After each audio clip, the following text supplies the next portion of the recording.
hey guys welcome back get ready with me കുറേ നാളുകൾക്ക് ശേഷം ഒരു ഗെറ്റ് റെഡി വിത്ത് മീ ആണ് ഞങ്ങൾ ഇന്ന് നാട്ടിലേക്ക് പോവാണ് അപ്പോൾ അതിന് വേണ്ടിയിട്ട് ടപ്പേന്നൊന്ന് റെഡി ആവണം അപ്പോൾ നമുക്ക് പെട്ടെന്നൊന്ന് റെഡി ആയാലോ ഫസ്റ്റിൽ തന്നെ ഫേസ് നന്നായിട്ടൊന്ന് വാഷ് ചെയ്തിട്ടുണ്ട് അതിനുശേഷം നമുക്ക് നല്ലൊരു മോയ്സ്ചറൈസർ അപ്ലൈ ചെയ്ത് കൊടുക്കാം ഞാനിപ്പോൾ യൂസ് ചെയ്യുന്നത് സെറ്റാഫിലിൻ്റെ മോയ്സ്ചറൈസർ ആണ് കേട്ടോ ഞാൻ കുറേയൊക്കെ മോയ്സ്ചറൈസർ മാറും തിരിഞ്ഞൊക്കെ ട്രൈ ചെയ്തിട്ടുണ്ട് കാരണം എൻ്റെ സ്കിന്ന് നല്ല ഡ്രൈ ആണ് പെട്ടെന്ന് ഡ്രൈ ആവും അപ്പം ഈ ഒരു മോയ്സ്ചറൈസർ എനിക്ക് അടിപൊളിയായിട്ട് തോന്നി ഇപ്പോൾ ഏകദേശം 2 വർഷം അടുപ്പിച്ച് ഞാൻ ഈ ഒരൊറ്റ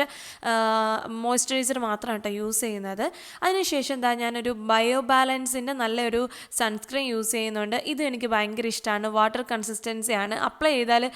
ചെയ്തു എന്നുള്ള ഒന്നും തോന്നില്ല സ്റ്റിക്കി ആയിട്ടൊന്നും ഉള്ളതല്ല അതുകൊണ്ട് എനിക്ക് ഈ ഒരു പ്രൊഡക്റ്റും ഭയങ്കര ഇഷ്ടമാണ് ഇത് ഞാനിപ്പോൾ കണ്ടിന്യൂസ് ആയിട്ട് യൂസ് ചെയ്യുന്ന ഒരു പ്രൊഡക്റ്റാണ് അപ്പോൾ അത് നന്നായിട്ട് നമ്മൾ മോയ്സ്ചറൈസറും ഒരു സൺസ്ക്രീനും അപ്ലൈ ചെയ്ത് കൊടുത്തിട്ടുണ്ട് ഇനി ഡാസ്ലൻ്റെ ഐലൈനർ കേട്ടോ ഞാൻ കണ്ണെഴുതാൻ എടുത്തിട്ടുള്ളത് ഞാൻ കഴിഞ്ഞ പ്രാവശ്യം നാട്ടിൽ പോയിട്ട് വന്നപ്പോൾ വാങ്ങിക്കൊണ്ട് വന്നതാണ് ഞാൻ ഒരു സൈഡിൽ എഴുതി അപ്പം ഇച്ചിരി വലിപ്പം കൂടിപ്പോയി മറ്റേ സൈഡിൽ എഴുതി അങ്ങനെ എന്താണെങ്കിലും മാറും തിരിഞ്ഞ് എഴുതി ഒന്ന് ലെവലാക്കി എടുത്തിട്ടുണ്ട് പിന്നെ ഇതാ മെബലൈൻ്റെ ഒരു ലിപ്സ്റ്റിക്കും കൂടെ അപ്ലൈ ചെയ്ത് കൊടുത്തിട്ടുണ്ട് അപ്പോൾ ഇതാണ് കേട്ടോ എൻ്റെ ഫൈനൽ ലുക്ക് അപ്പോൾ ബൈ ബൈ ടാറ്റാ ലുക്ക് എല്ലാവർക്കും ഇഷ്ടമാണല്ലോ അപ്പോൾ ബൈ ബൈ